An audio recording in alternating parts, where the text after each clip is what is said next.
সকাল থেকে দুপুর এবং দুপুর গড়িয়ে বিকেল ইতিমধ্যে ক্রেতা বিক্রেতাদের হাঁকডাকে মুখর হয়ে উঠেছে এই পশুর হাট।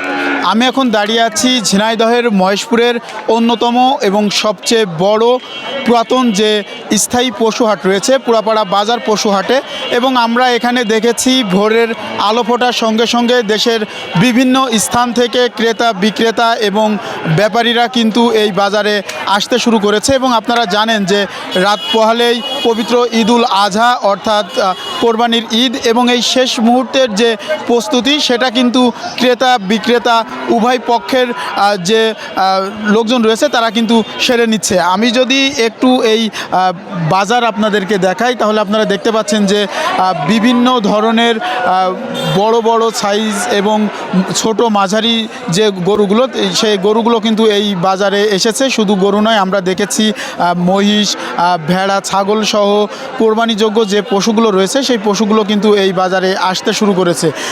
তবে কয়েকজন ক্রেতাদের সঙ্গে কিন্তু আমরা কথা বলেছি এবং বিক্রেতাদের সঙ্গেও কথা বলেছি। তারা আমাদেরকে জানিয়েছেন যে এই পশুর হাটে কিন্তু তারা সব রকম সুযোগ সুবিধা পেলেও কিন্তু যেহেতু রাত পোহালেই পবিত্র ঈদুল আজহা, যার কারণে কিন্তু সেইভাবে ক্রেতা কিন্তু তারা এখানে পাচ্ছেন না। এবং যে ক্রেতাগুলো এখানে এসেছেন তারা বলছেন যে যেহেতু আগামীকাল ঈদ, যার কারণে কিন্তু বিক্রেতা যারা রয়েছে তারা কিন্তু একটু দাম কিন্তু বেশি বলছে। আমরা একজন বিক্রেতার সঙ্গে আমরা কথা বলতে চাই।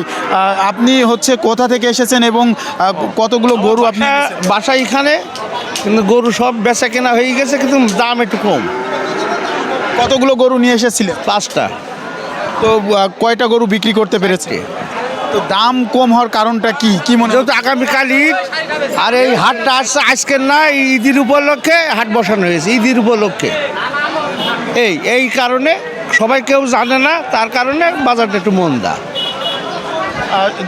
আমরা কথা বলছিলাম একজন বিক্রেতার সঙ্গে, তিনি বলছেন যে যেহেতু রাত পোহালে এই কোরবানির ঈদ, যার কারণে কিন্তু এখানে আজকে ঈদের আগের দিন হাট বসানো হয়েছে, যার কারণে অনেক ক্রেতা কিন্তু জানেন না যে এখানে হাট হয়েছে। যেহেতু প্রতি সপ্তাহে একদিন হাট হওয়ার কথা থাকলেও কিন্তু ঈদ সামনে করে সপ্তাহে 4 দিন কিন্তু এই পুরাপাড়া বাজারে কিন্তু হাট কিন্তু বসতে শুরু করেছে। আমরা যদি একটু দেখাই, এবং এই বাজারে এসে সবচেয়ে বেশি আমাদের যেটি নজর কেড়েছে সেটি হচ্ছে সবচেয়ে বড় গরু এবং মাঝারি এবং ছোট গরুর উপস্থিতি থাকলেও কিন্তু ছোট এবং মাঝারি গরুর ক্রেতা কিন্তু বেশি আমরা দেখতে পেয়েছি। এবং তারা কিন্তু বারবার কিন্তু ছোট গরুর যে চাহিদা সেটা কিন্তু আমাদেরকে বলেছে। তো বাজারের কথা যদি আমরা একটু আপনাদেরকে বলি তাহলে বাজারের যে বাজার কমিটি রয়েছে তারা কিন্তু আমাদের বলছে যে সব ধরনের নিরাপত্তা,